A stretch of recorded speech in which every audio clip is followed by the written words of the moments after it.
TV Patrol. Padayon sa mga balita sa 1TV Patrol. Football field sa City High, punduhan sa Special Education Program sa City Hall. Approved na sa second and final reading sa Konseho ang resolusyon nga nagtugot kang Mayor Indy Uaminal nga mosulod og kontrata alang sa project construction sa football field nga namahimutang sa oval sa Usame City National High School. Ang pundo alang sa pagpalambo sa football field sa City High, kuwaon sa Special Education Program sa Asenso Usamis Administration. Mismo si Honorable City Councilor Saulo Salvador, ang chairperson sa Committee on Infrastructure sa Konseho ang biduso sa resolusyon.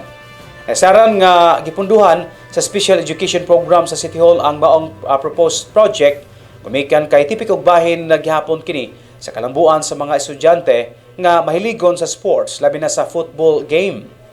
Ang maong sports facility dili lang mapahimudsan sa mga estudyante mismo sa Usame City National High School apan sa uban pang mga tulungaan o grupo nga gustong modula o magbansay sa football soccer game.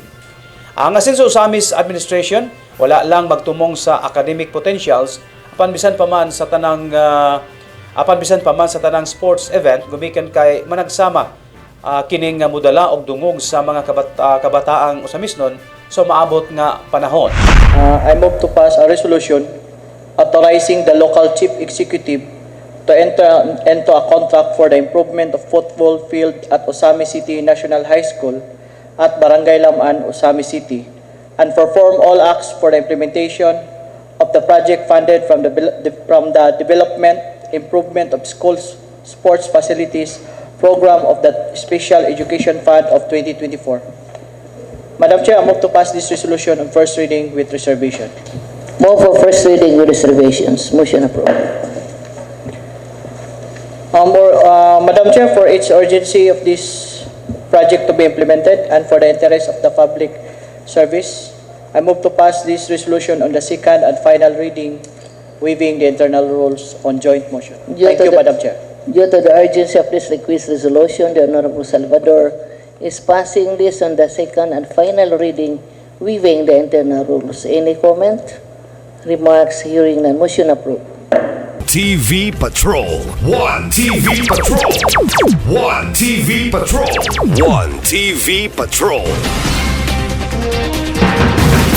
Mga aktibidad sa 95th Provincial Charter Anniversary sadya nga gibuksan. Ipanguluhan gayod mismo ni Governor Henry Sevilla Uaminal ang opisyal nga pagbuka sa serye sa mga aktibidad sa pagsaulog o pagdumdum sa makasasayanong adlaw sa probinsya ang ika-95 katuig nga pagkahimong probinsya sa Misamis Occidental. Gawas sa pagduyog sa mga mayores sa may tulo ka syudad og napulo og upat ka mga lungsod uban sa gipangdapit nga sektor, gipasalamatan usab sa gobernador ang presensya sa mga regional director o sa mga representante. Sama na lang ni Department of Tourism Region 10, Regional Director Marie Elaine Unchuan, National Economic and Development Authority Region 10 Regional Director Myla Faye Aurora B. Carino o DSWD Regional Director Ramel F. Hamin, pinagis sa iyang representante, Assistant Regional Director for Operations and Programs Ronald Ryan Arque. Sa iyang pakigpulong, nagkanayon ang gobernador nga ang pagselebrar sa araw ng probinsya dili lang kini usa ka simple nga pagdumdum apan ibahandi gayod sa kasing-kasing sa matag misamisnon nga dili mapakyas ang ilang mga paningkamot nga molambo ang probinsya. Usa sa mga yawi nga makabot sa mga nagsunod ang mga pangindahay sa mga katigulangan mao ang pagsinabtanay o kahiusahan o kini nga momentum inanay ng natuman sa Asenso Administration. Let this event remind that we are gathered here not just to mark another year in our province history, but to celebrate 95 years of growth, panaghiusa, ug kadaugan over the many challenges. This anniversary is more than just a milestone. It is a tribute to the people of Misamis Occidental whose unwavering spirit and hard work have built the resilient community we cherish today. Asenso Misamis Occidental, Asenso Pinoy, mabuhay ang Misamis Occidental. On this note, as your governor of the province of Misamis Occidental, I now declare the 95th provincial anniversary of Misamis Occidental officially open. Once again, ladies and gentlemen, the provincial governor of the province of Misamis Occidental, Governor Henry S. Waminal. 1TV Patrol. Araw ng probinsya, mas gipaligon pinaagi sa House Bill ni former Congressman George Almonte. Anong detalye ni Johnny Tommy?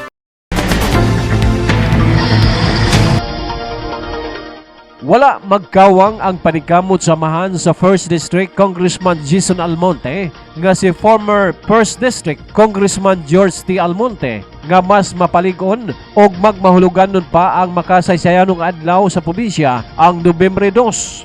Sa pagbalik lantaw ni Congressman Jason Almonte sa kasaysayan sa pagkatipak sa probinsya isip Misamis Occidental, kini pinagi ni late former Senator Jose Clarin nga pinagi sa House Bill nga giduso sa Kongreso niadtong 1927 nahimong Republic Act pagka 1929.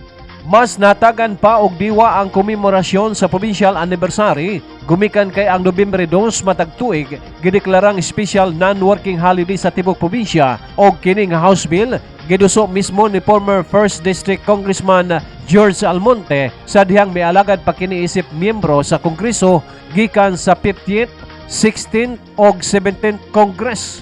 Kumpiyansa si Congressman Jason Almonte nga ang paningkamot sa iyang amahan dili usab makawang bisan wala na kini sa public service gumikan kay nahimo usab nga gobernador sa probinsya ang koautor sa maong House Bill kaniadto nga miserbisyo pa isip kongresista sa ikaduhang distrito si former congressman nga karon Governor Henry S. Waminal.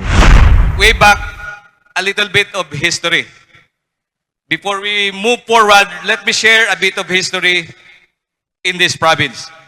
Senator Jose Clarin played a key role in dividing the Misamis province into Misamis Oriental and Misamis Occidental through an act number 3354 in 1927 and passed into law 1929.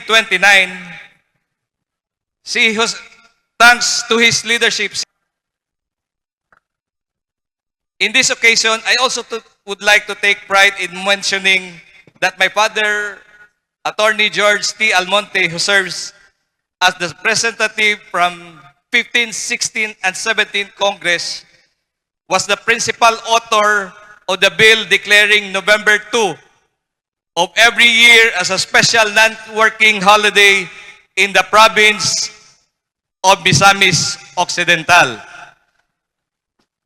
to commemorate it in its founding anniversary, known as Araw ng Misamis Occidental. What even makes this even more special is that this bill was co-authored by none other than the 2nd District Representative, Congressman Henry Waminal, then in the last Congress, who is now a hard-working governor. What really amazes me is the years of leaders' vision have aligned to perfectly over the years.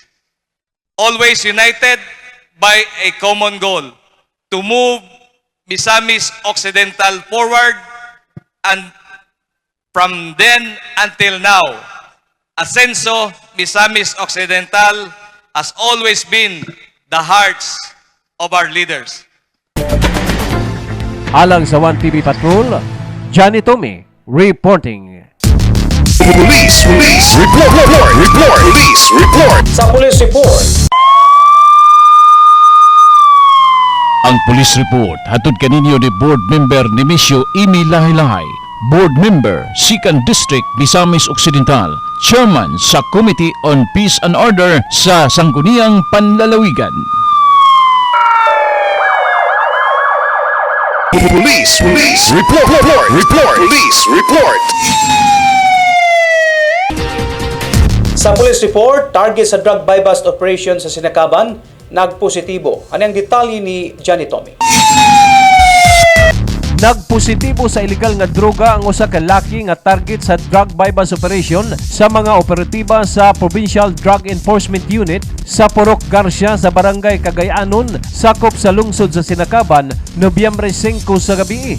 Ang target sa operasyon sa Provincial Drug Enforcement Unit uban sa kooperasyon sa Sinakaban Municipal Police Station mao si Aser Galbo Masay, 44 anyos, bulag sa asawa, way trabaho o residente na usab sa maong barangay. Positibong napalitan si Masay og mga sasi sa gitong Shabu sa nagtakubang parokyano nga miyembro sa kapulisan. Sa gihimong body search nga gisaksihan sa mga barangay official o local media, nakuha sa posisyon ni Aser Galbo Masay ang upat ka sachet, din sulod ang gituhang Shabu nga giputos og papel og ang buy-bust money nga may kantidad og 1,000 ka pesos. Nasayran nga ang suspect usara ka yanong residente, walay regular nga trabaho, apan usa di ay kini ka provisioner sa wala gitinong kaso. Si Masay anana sa kustudiya sa Municipal Police Station sa Sinakaban o giandam na ang mga dokumento alang sa pag-aatubangong kaso nga nakalapas sa Republic Act 9165 o Comprehensive Dangerous Drugs Act of 2002. Alang sa police report, Johnny Tommy reporting. Ang police report hatod kaninyo ni board member Nemesio Imi Lahi-Lahi, board member 2nd District Misamis Occidental, chairman sa Committee on Peace and Order sa Sangguniang Panlalawigan. 1TV Patrol. Sa tungpulong sa kaalam karong adlaw, kinutugikan sa bilang kasulatan sa Hub Kapitulo 8, versikulo 7. Kini kanayon. Walay bili ang bahandi nga nawala kanimo, kung nitandi sa ihatag sa Dios kanimo.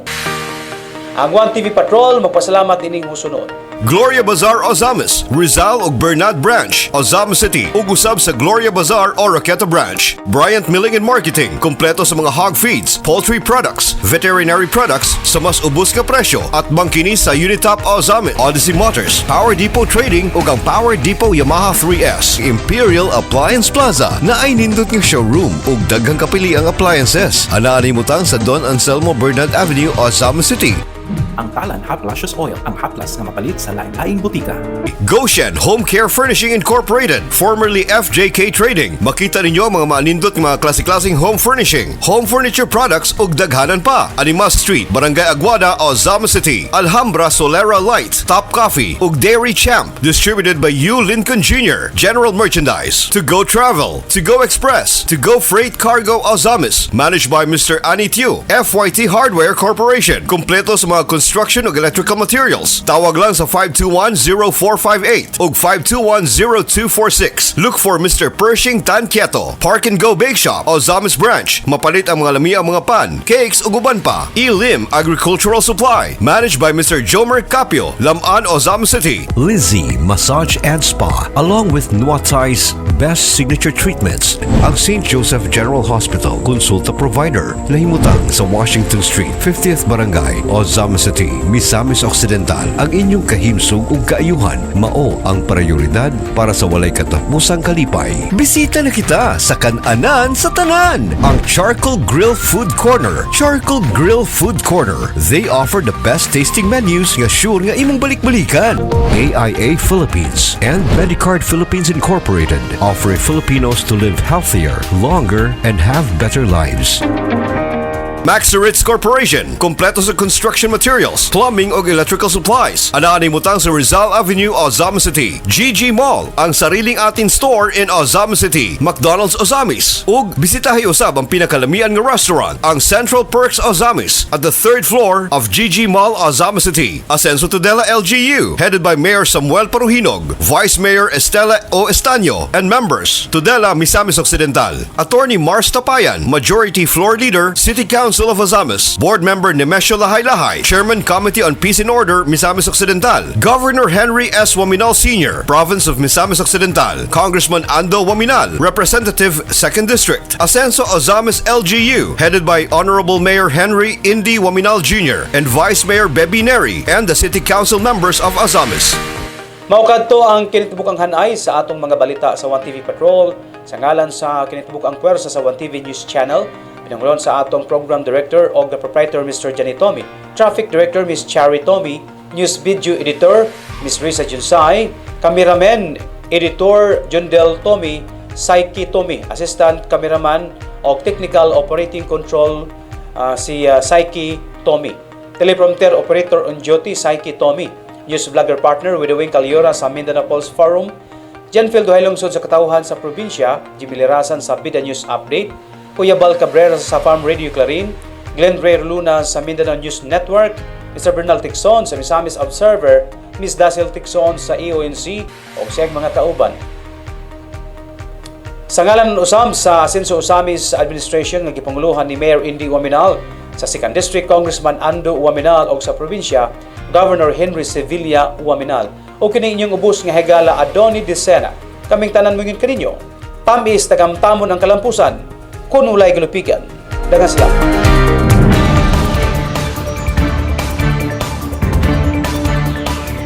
Inyong nasaksihan ang 1TV Patrol. 1 TV Patrol. 1 TV Patrol. Kauban ang atong ace anchorman, Adoni Desena. Hangtod sa sunod higayon, dinhilang sa 1 TV.